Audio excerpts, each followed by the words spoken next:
Hey guys, it's a lovely evening. It's 6 o'clock and we're gonna work on getting this valve covers off and replacing the gaskets on this 5.0 liter 305 tune port injection Camaro engine. Let's see what tools we need and then we'll get started.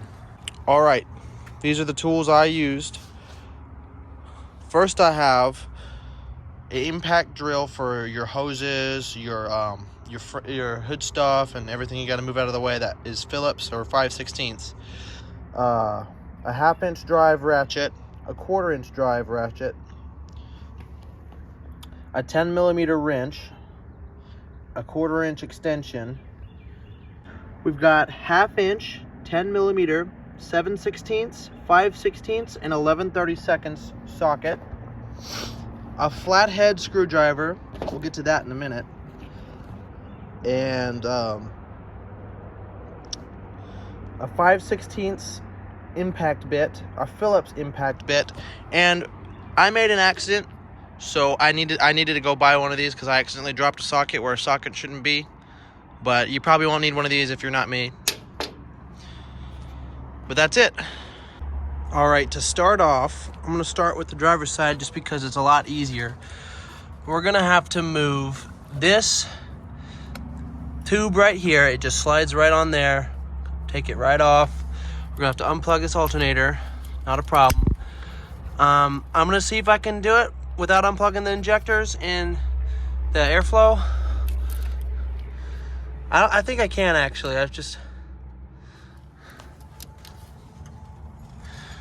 I don't know if there's a bolt back here. No, there's not. All right.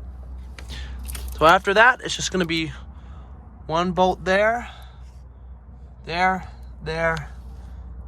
and there. For these valve cover bolts, you'll be needing a socket with a 1/4-inch drive and a 3/8 socket, Imperial. Make sure you disconnect your battery first. On this car, IROC Z88 tune port injection, the bolt to loosen up, the nut to loosen up the battery terminal is 1/2. So something I didn't foresee when I'm trying to take out this valve cover, it won't come straight out. It hits on this ground for the alternator. So I'm gonna take this off and hopefully it'll give me enough clearance where I don't have to take anything else out on the side. If I do, I do. But that is a 10mm or 3/8. I have a 10mm, I don't have a 3/8. 3/8 would be better. But can't get to it with the socket, so you gotta use a wrench. Well, that gave me more trouble than I thought it would. Those valve covers are in there in a real tricky way, but I got it.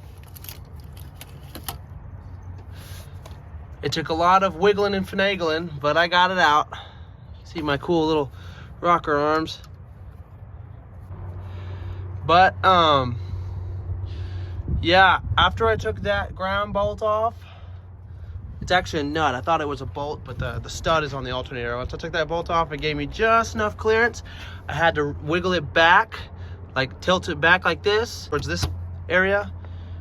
And the hardest part was getting around all this crap back here, but once this was pretty easy, I have a feeling that that one's not gonna be pretty easy. But we'll see. Now I'm just gonna clean up these valve covers with a rag, dry rag. Make sure to prepare them for the new seals. I was gonna paint them, but I don't know. I feel like it's kind of extra to paint the valve covers on the engine I'm about to swap. But yeah, I'm gonna clean up this outer edge of the valve cover, and then I'm gonna put the new gasket on, and then I'm gonna put this valve cover back on, and then I'm gonna go and do the next one. Well, it's starting to rain on me, so I'm gonna have to do the rest of this tomorrow, but it was hard, but I wiggled that thing back on there because this thing causes a lot of problems. And this thing does too. But I did it without taking the alternator off, so it is possible to, without messing with your alternator, to do this side at least. But I got it on there. It's seated, and I'm gonna put this back on real quick. Slide it back on there. And then I'm gonna plug in all the bolts and put the oil cap on, and then I'm gonna have to, it's raining me out today, so I'm gonna have to do this tomorrow. All right, I got the cover back on, everything electrical plugged in, battery reconnected. It's gonna start raining soon, and I'll see you guys tomorrow. All right, for the passenger side, I'm gonna have to take off this EGR stuff, this tube that goes to the other valve cover from the manifold.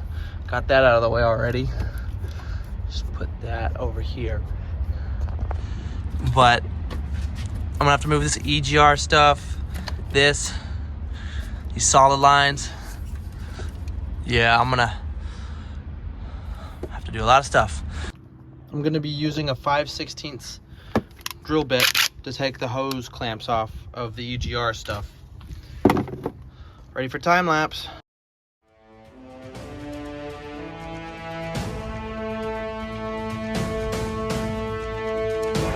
All right, so I took this thing off, and I think I can just move it out of the way when I get ready to do that. I didn't notice the coolant was leaking out of this hose. That must be a thermostat or something.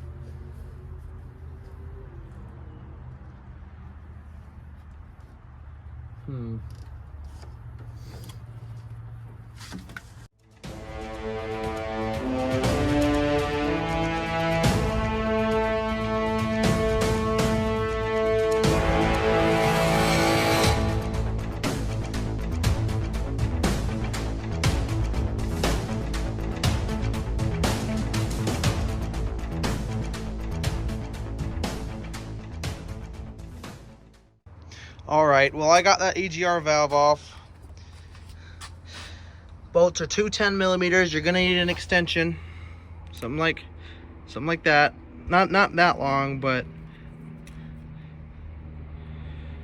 you're gonna need an extension to get it off. But it's ready to come off. All right, so I got this EGR system off. Love smog stuff. But I got this out of the valve cover. I don't even know if I'm gonna have to move this. I might. It's really close.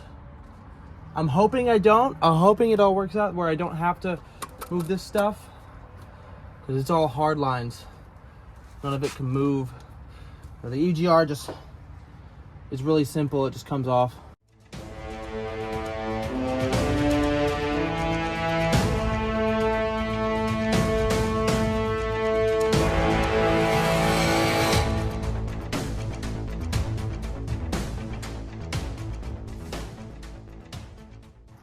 All right, well, I got all the bolts off.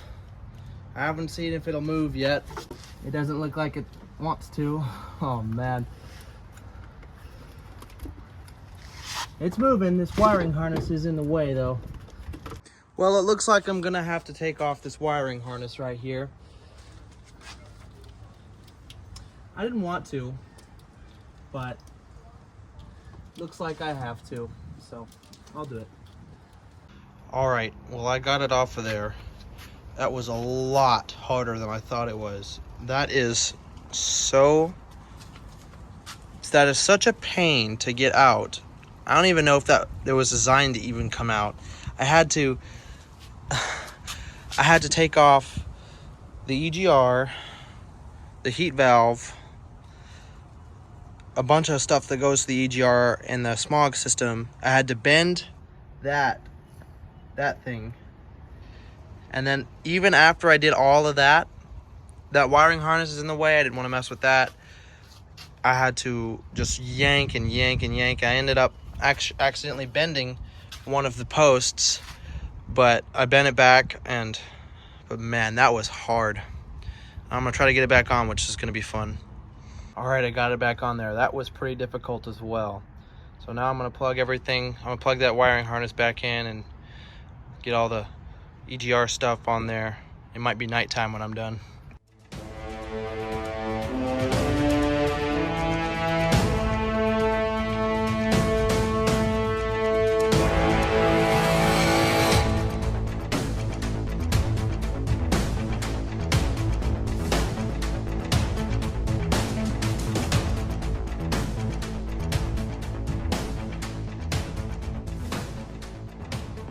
All right, I finally got everything put back together and cleaned up.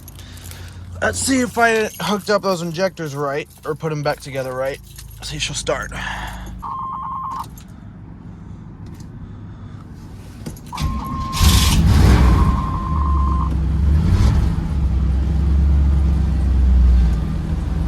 Well, I don't know if you saw that. There was some pretty gnarly sparkage. I don't know where that came from.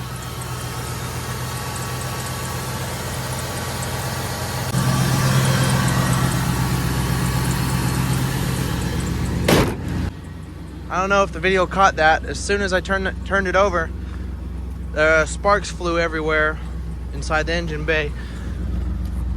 I don't know what that is. It's not a fan.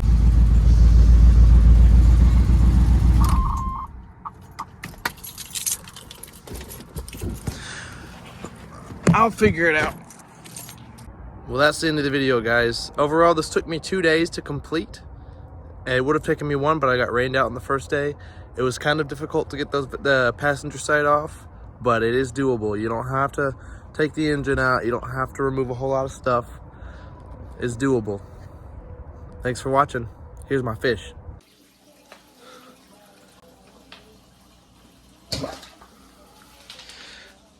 And here's the rest of them.